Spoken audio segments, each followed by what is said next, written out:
الرحمن الرحیم ایحب احدکم ان یأکل لحم اخیہ میتا فکرہتموہ واتقوا اللہ ان اللہ تواب الرحیم۔ صدق اللہ مولانا العظیم۔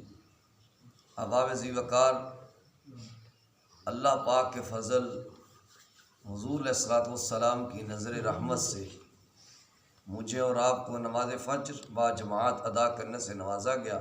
اللہ پاک ہم سب کی حاضری کو درجہ قبولیت عطا فرمائے۔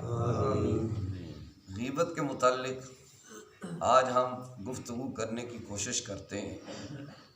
غیبت کی سادہ سی تعریف یہ ہے، کسی کی عدم موجودگی میں، یعنی وہ بندہ موجود نہیں ہے، اس کی پشت کے پیچھے لوگوں کے سامنے اس کے خلاف باتیں کرنا، یہ غیبت کہلاتا ہے۔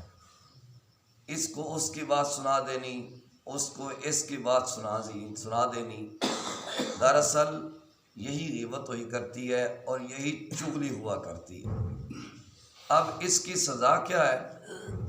قرآن پاک نے واضح الفاظ میں وضاحت کر دی۔ ایحب احدکم ان یأکل لحم اخیہ میتا فکرہتموہ، کیا تم میں سے کوئی پسند کرتا ہے کہ اپنے سگے بھائی مردار کا گوشت کھائے؟ یہ گویا غیبت کرنا اس گناہ کے مترادف ہے، اس کے برابر ہے جیسے بندے نے اپنے سگے بھائی مردار کا گوشت کھایا۔ حضرت سیدنا سلمان فارسی رضی اللہ تعالی عنہ ایک دفعہ نبی کریم صلی اللہ علیہ وسلم کے پاس مہمان کچھ حاضر ہوئے تو حضور علیہ الصلوۃ والسلام نے جناب سلمان فارسی رضی اللہ تعالی عنہ کی ڈیوٹی لگائی کہ آپ ان کو کھانا دیں گے، ان کی دیکھ بھال کریں گے۔ حضرت سلمان فارسی رضی اللہ تعالی عنہ نے ذمہ داری قبول کر لی۔ تو اس وقت جو بھی مہمان خانہ تھا آپ اس میں لے گئے ان کو۔ ایک دن گزرا، 2 دن، غالباً تیسرا دن تھا تو شام کو کسی مجبوری کی وجہ سے حضرت سلمان فارسی رضی اللہ تعالی عنہ کو نیند آ گئی۔ آپ لیٹ گئے، کھانا آپ پیش نہ کر سکے، کھانا لنگر کھانے سے ختم ہو گیا۔ تو حضرت سلمان فارسی رضی اللہ تعالی عنہ نے ان سے آ کر کہا کہ بھائی کھانا تو ختم ہو گیا ہے، آج ہم لیٹ ہو گئے ہیں۔ تو انہوں نے کہا کہ آپ نے ہمیں جان بوجھ کے کھانا پیش نہیں کیا۔ حضرت سلمان فارسی رضی اللہ تعالی عنہ نے اپنی وضاحت پیش کی، لیکن انہوں نے وضاحت قبول کرنے سے انکار کر دیا۔ حضرت سلمان فارسی رضی اللہ تعالیٰ عنہ تشریف لے گئے۔ اب وہ حضرت سلمان کے خلاف باتیں کرنے لگے آپس میں کہ اس نے جان بوجھ کے ہمیں کھانا نہیں پیش کیا، حضور نے اس کی ڈیوٹی لگائی ہے، یہ جان کے لیٹ گئے ہوں گے، یہ ہے وہ ہے۔ جس طرح لوگوں کو عادت ہوتی کہ کسی کی عدم موجودگی میں اس کے عیبوں کا ڈھیر لگا دینا، باتیں کرنا، سامنے آ جائے تو نہیں میں آپ کے ساتھ ہی ہوں۔ آج بھی ایسے لوگ ہیں اور واقعتاً ہیں اور ہمارے اندر موجود ہوتے ہیں۔ تو اب انہوں نے پروگرام بنایا کہ ہم چلتے ہیں نبی کریم صلی اللہ علیہ وسلم کی خدمت اقدس میں جا کے یہ سلمان کی کہانی بیان کرتے ہیں کہ انہوں نے ہمیں کھانا جان بوجھ کے پیش نہیں کیا۔ جب وہ نبی کریم صلی اللہ علیہ وسلم کی خدمت اقدس میں حاضر ہو رہے تھے، حضرت سلمان کے خلاف باتیں کرتے کرتے، تو حضور علیہ الصلوۃ والسلام نے فرمایا کیا تم نے اپنے سلمان بھائی کا گوشت کھایا؟ اب وہ حیران ہو گئے کہ حضور ہم نے کیسے ان کا گوشت کھایا؟ فرمایا کیا تم نے سلمان کی غیبت نہیں کی؟ عرض کی آقا کی ہے۔ فرمایا یہ اس کے مترادف ہے جیسے تم نے اپنے سگے بھائی مردار کا گوشت کھا لیا۔ تو پھر انہوں نے نبی کریم صلی اللہ علیہ وسلم سے معذرت کی، حضور سے معافی مانگی، حضور سے عرض کی یا رسول اللہ ہمیں معاف کر دیجئے۔ دوسری حدیث پاک میں آتا ہے الجامع الصحیح البخاری کہ نبی کریم صلی اللہ علیہ وسلم ایک قبرستان سے گزر رہے تھے، دو قبروں پر حضور ٹھہر گئے، فرمایا کانا یعذبان فی قبورہما، صحابہ ان دو قبروں والوں کو عذاب ہو رہا ہے۔ صحابہ نے عرض کیا یا رسول اللہ صلی اللہ علیہ وسلم، اگر آپ کو یہ پتہ چل گیا ہے کہ ان کو قبروں میں عذاب ہو رہا ہے تو پھر آپ کو یہ بھی پتہ چل گیا ہوگا کہ ان کو عذاب کیوں ہو رہا ہے۔ تو آقا علیہ الصلوۃ والسلام نے فرمایا ہاں میں اللہ کی عطا کردہ طاقت سے یہ بھی جانتا ہوں کہ ان کو عذاب کیوں ہو رہا ہے۔ میرے بابا جی قبلہ رحمۃ اللہ تعالی علیہ آپ اس حدیث پاک میں فرمایا کرتے کہ جو محبوب عالم دنیا میں رہ کر قبر کے حالات معلوم فرما سکتا ہے، برزخی معاملات معلوم فرما سکتا ہے، ماننا پڑے گا وہ محبوب گنبد خضرا میں لیٹ کر ہمارے حالات بھی جان سکتا ہے۔ تو نبی کریم صلی اللہ علیہ وسلم نے فرمایا میں جانتا ہوں ان کو عذاب کیوں ہو رہا ہے۔ حضور نے پھر وجہ بھی بیان فرمائی۔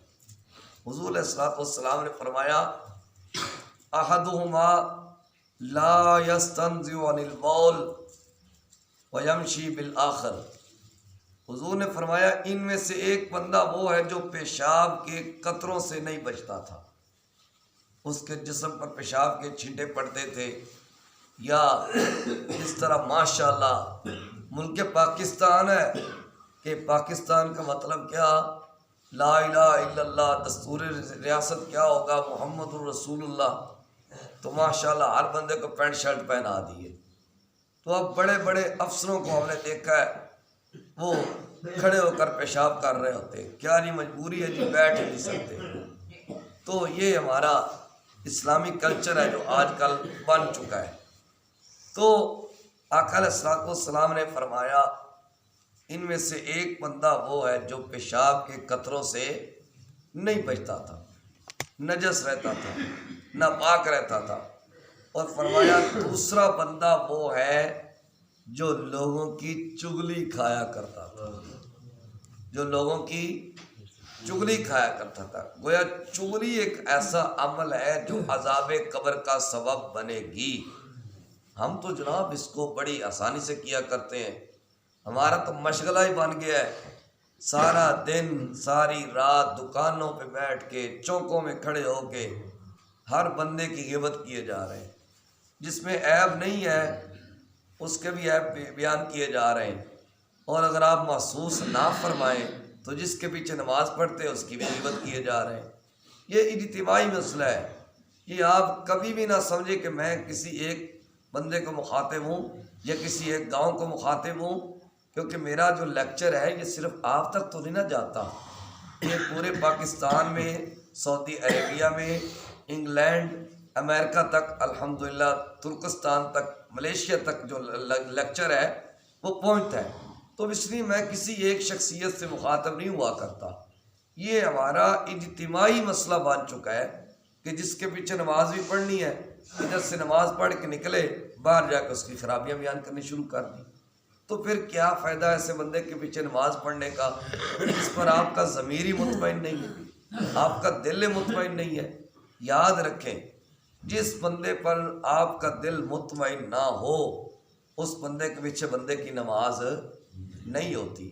میرے ساتھ خود ایسے معاملات پیش آتے رہے، ایک مولانا صاحب تھے، میری ان کے ساتھ کوئی بات ہو گئی تو میں نے 2 ماہ ان کے پیچھے نماز نہیں پڑھی، میں نے 2 ماہ ان کے پیچھے نماز نہیں پڑھی۔ کیوں نہیں پڑھی؟ جب ان کے متعلق میرا دل ہی صاف نہیں ہے، سیدھی سی بات ہے، میں آپ کو اپنی بات سنا رہا ہوں، جب ان کے متعلق میرا دل ہی صاف نہیں ہے تو پھر میری نماز کیسے ہوگی؟ اس لیے جو امام صاحب ہوتے ہیں ان کے متعلق ہمیں اپنے دل کو صاف رکھنا چاہیے۔ اگر کسی جگہ پہ ابہام پیدا ہو رہا ہے تو آپ وضاحت طلب کر لیں، وہ آپ کو وضاحت پیش کر دیں گے، بات ختم ہو جائے گی۔ ادھر ادھر باتیں کرنے کا کوئی فائدہ نہیں ہوتا۔ اب غیبت کن جگہ پہ جائز ہے کن جگہ پہ نہیں ہے اس کی وضاحت کل عرض کروں گا۔ دعا ہے اللہ پاک مجھے اور آپ کو دین مصطفیٰ جان رحمت صلی اللہ علیہ وسلم کے مزاج کو سمجھنے کی توفیق عطا فرمائے۔ صلی اللہ تعالی علی حبیبہ الاعلی سید الانبیاء محمد وعلی آلہ و اصحابہ اجمعین برحمتک یا ارحم الراحمین۔